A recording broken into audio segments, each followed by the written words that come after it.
So for those of you who haven't attended a Scouts BSA meeting before, the Scoutmaster's Minute is usually an opportunity for me to get in front of the group and convey a special message to them. Now personally, I like to tie this message into events in history, such as yesterday being the birthday of the founder of the Scouting movement, Robert Baden-Powell.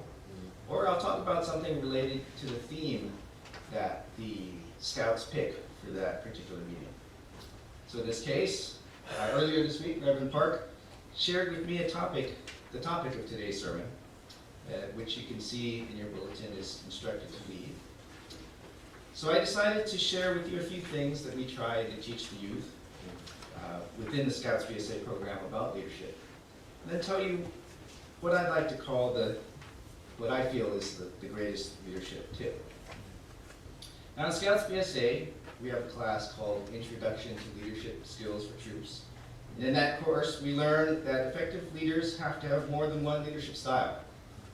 A key to good leadership is to match that style of leadership to the people and the situation.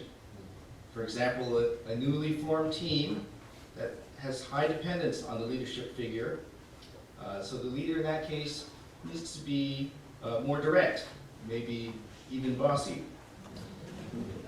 But on the other hand, a team that has been together for quite a while and has a clear and common goal may just need a little guidance from that same leader.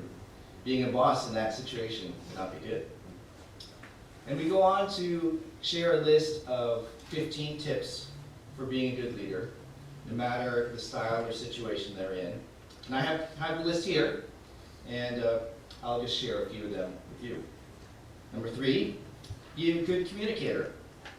You don't need to have a commanding voice to be a good leader, but you must be willing to step out in front with an effective, let's go. A good leader knows how to get and give information so that everyone knows what's happening. Number 5, be flexible, because not everything goes as planned. Be prepared, which is the Scout motto. So be prepared to have a plan B when plan A doesn't work, and maybe even have a plan C ready to go. Number 6, be organized. The time you spend planning will be repaid many times over. Or perhaps number 12, ask for help. Don't be embarrassed to ask for help. You have many resources at your disposal. When confronted with a situation you don't know how to handle, ask someone with more experience for some advice and direction. So we have this list, but unfortunately, this list doesn't cover what I consider to be the greatest leadership tip. Now for this tip, we actually have to turn to the Bible. Luke 6:31. And I'm sure you've heard this verse before, but if you don't remember, I'm sure it'll come to mind as I read you its message worded a little differently from some other traditions.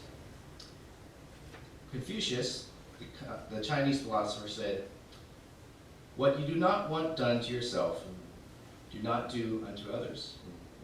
In Judaism, it is written, "What you hate, do not do to anyone."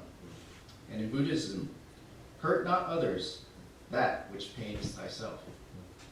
So in the form that's most familiar to us, Luke 6:31 says this, "Do unto others as you would have them do unto you." That's the golden rule. And this verse's few words encompass all the important attributes of leaders and plenty of lesser qualities as well. So if you are chosen to lead others, remember the golden rule as you do so. And that is my greatest leadership tip.